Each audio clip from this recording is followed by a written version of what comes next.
The out to win swing path is quite a complicated swing path on the downswing that can cause too many poor outcomes. The slice, the pull, the low shot, the thin, the top, you name it. And I've had a lot of students this week come and see me down at the golf projects, really suffering with getting very much out to in on the downswing, almost seeing those shoulders start the downswing, getting that over the top move to come into play, causing them to get all this inconsistency in their golf game. And this is exactly what we're going to be covering in today's video. We're going to be looking at a simple 3-step drill that you can do to help you stop this over the top, stop this out to in swing path in your golf game. For those of you who are new to the channel, my name is Harry, PGA golf professional, transforming golfers worldwide down here at the golf projects. And if you're new, feel free to get involved by dropping a comment down below the tips or drills video topic you would like me to cover in a future video. So there's a few things we're going to be covering to help you stop this out to win swing path. We're going to be looking at why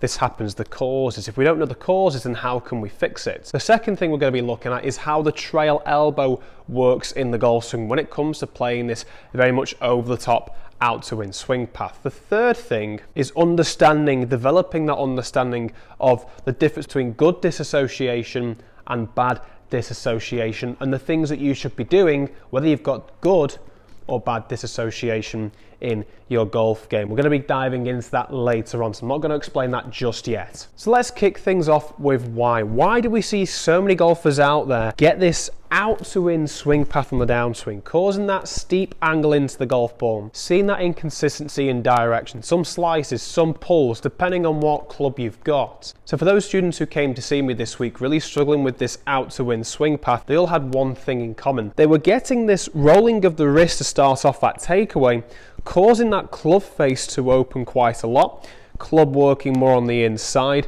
and then we get very stuck, very much underneath the plane at the top of the swing. And the only way from there we can swing is over the top. I've always mentioned this in my videos, the golf swing works in reaction. So whatever you do in the backswing, the tendency is for you to do the opposite in the downswing. So if you're swinging too far on the inside, rolling of the wrist like this, seeing the hands and the club working too close to us like this here, the likelihood is we're going to revert back over. We're always going to try and recover to get this club back on plane, but the tendency is we do this too much. So we'll get to the top here, and because the swing sequence is going to fall apart because you swung too far on the inside, we're not giving ourselves the best position at the top to be able to reroute from here. We're not going to go this way because you can't physically hit the golf ball from that. You're going to go this way. You're going to use your shoulders, your hips, to move at the same time like this here, which causes those arms and hands to work very much over the plane. And then eventually, once we get into this position here, club reaches parallel to ground, we get a little bit stuck. We think, hang on a sec, I've swung too far on the outside, club face wide open. What can I do to make sure I hit it square? We jump up and flick the club head like this here. So that's where the inconsistency takes place. It's through that impact position. We get this movement here, get a little bit stuck in this position, club face wide open, and then we have to push ourselves up, jump out of our posture, early extend to try and release the club through like so. And that makes things so difficult to time. If we could find ourselves a swing where we were swinging naturally up to the top and then bringing it back down on this nice angular motion, that 45-degree angle that we want, like the pros do time and time again on the downswing. Imagine how much easier it's going to be to get that strike, to get that contact, to see straighter, further, more consistent golf shots. So to start off with, we're going to be looking at how we can get rid of this rolling takeaway position that causes the club face to go too much on the inside. And it's quite simple. If you take an alignment stick and place it on the lead side of the club, so the left-hand side for right-handed golfers, with the majority of the alignment stick hanging away from you, you're going to place this on the left side of the body for right-handed golfers. For left-handed golfers, it'll be the right-hand side of the body. If I was to roll the wrist on the inside, leaving the club face way open, the alignment stick comes too far away from us. It comes well out of sequence here. So what we want to be trying to do here is we're going to be trying to keep that alignment stick touching the lead side of the body up until this point here, just before the club reaches parallel to the ground. Once we reach this point here, we can start to force the alignment stick to come away, which is why I always emphasize the point that you must only practice this drill with the alignment stick to this point here, ensuring that alignment stick is touching the lead side of the body up until this point here. And you can see the difference in that takeaway right there. This is staying nice and square, whereas the other one before, very disconnected, very open club face on the inside here. This one here is nice and connected. It's relatively connected into this position here, which makes things so much easier for us just to set the club in the top of the backswing. So once you've done a couple of drill swings using the alignment stick, I want you to take it away for now. And before you start hitting shots, trying to implement this new feel, because the feel versus real concept, well, for those of you who don't know what that means, for what it feels like you're doing to you, it might not be the case. It might still be too far on the inside. So see if you can do a couple of practice swings, just really exaggerating this move if you're someone that's finding you're swinging too far on the inside like this. So for me here, all I'm feeling is just trying to imagine that alignment stick still touching the lead side of the body up until this point here. And I'm just really exaggerating the feeling of my lead shoulder taking the club head back as opposed to my wrists starting that golf swing. So lead shoulder takes the club back rather than the wrists starting the golf swing. So once we set the club into this position here now, in what we call the P1 position, what we can do from here now, dead simply, to be able to give ourselves more room on the downswing to almost not shallow it out completely, but that's the feeling that we want to be getting if we're so used to getting this over the top move taking place. So what I'm going to get you to do from this position here for stage 2, for those of you suffering with that takeaway, just fold this right arm upwards. Fold that trail arm right over your trail shoulder. And as you start to just do a couple of reps just using your one hand like this here, getting used to this, you'll start to develop a feel that the hand, the arm and club are just going straight up. They're not going round, they're just going straight up. And you can start to add a little bit of rotation into this as you set the club here with both hands on the club, fold it upwards like so. And that sets us in a much better top of the backswing position to be able to give ourselves room. Look now, we've got room from this position here to bring the club back down on plane, or ever so slightly more from the inside. We'd rather see a shallower downswing as opposed to getting too steep. We can control this shallower motion in your swing. So that brings us into the downswing then. Getting this trail arm, trail elbow to work in the correct motion. Well, just watch this here for me. I just want you to watch this swing that I make here. If I was to swing to the top now, just doing those two motions up to the top, nice and simple, all the way up like this, watch what I have to do with my trail elbow to swing over the top on the outside. I get to this position here and I move this way. What happened to my trail arm then? I set the club here, this elbow is moving upwards. In order for me to feel like I'm swinging over the top, my trail elbow lifts upwards as opposed to going downwards. Can you see the difference there? If I was to take a club and just show you that now, so watch this trail elbow. This is me feeling like I'm going to go over the top and out to in. Trail elbow lifts upwards. If we feel that shallower downswing, trail elbow goes closer to us. It goes downwards in this position here. Now I see a lot of golfers, when they try this, they go, right, I really need to make sure I lag the club like this here and make sure I'm getting into this position. The trouble with doing that is when you get to the top and you do this motion here, look what happens to my wrist angle. It gets what we call very extended. In simple terms, that's neutral, that's bowed, and that's extended. You can see there just from that club face position, we don't want this coming into impact. Again, if we lagged the club too much in this position, we'd have to jump out of a posture, and then the same thing would occur with the strike. So all I'm doing here is I'm going to just imagine, I'm not going to place it in because we don't need it for the backswing, but I'm going to imagine that once I get to the top of my swing here, I've got to try and catch a towel underneath my armpit. So I'm just feeling like I'm catching a towel underneath my armpit, and you can see there I'm not lagging the club so much. I'm just feeling like almost my trail elbow is tucking into the body. It's catching this towel underneath the trail arm. So if we can catch the towel underneath the trail arm, that helps us set the club on a shallower downswing, that transition move that we want from the top starting that downswing sets the club now to allow us just to turn through with a more neutral plane. So just swinging up, catch the towel, up, catch the towel. Look at that little draw as well, something that I usually would play of out on the golf course because I do find it easier to shallow that club on the downswing. But for those of you who don't, exaggerate this move as much as you can, as much as feels comfortable for the time being. Just catch the towel. And if you get into the point where you think, well, I'm doing this more than enough, squeeze the towel. If we can exaggerate this right arm, squeeze the towel, it sets ourselves in a much shallower position. If I just think the tension in the right arm, not the wrist to lag the club, tension in the right arm, we don't lag the club as much. And that's going to help us set the wrists in a much more reliable position. Slightly bowed, coming into impact is miles better than too extended. If we get slightly bowed, we can forward the hands at impact and compress the shots.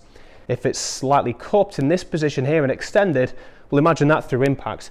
The hosel is going to be the first thing that hits that golf ball, so no good. So moving on to the word disassociation. This is how much you can separate your lower body to the upper body there. You can see this drill move, this little test that I want you to do as well. If you were just at home, you've got an alignment stick or a golf club in your house, feel free to give us a try for me and set up like this here as normal in your posture. And from this position here, all I want you to do is keep your upper body, keep your shoulders nice and straight and see if you can just twist your hips either side. And you can see there, I'm able to do this quite comfortably. Well, I can feel a bit of tension there, that's quite sore actually. But this side, no problem at all. So that is good disassociation. If you're a player out there and gives this a try and can get this separation between the hips and shoulders, then you have got good disassociation. And if you have, for those of you who haven't, by the way, don't worry, I'm going to show you how to make the necessary changes just in a moment. But if you have got good disassociation, this is what I want you to do.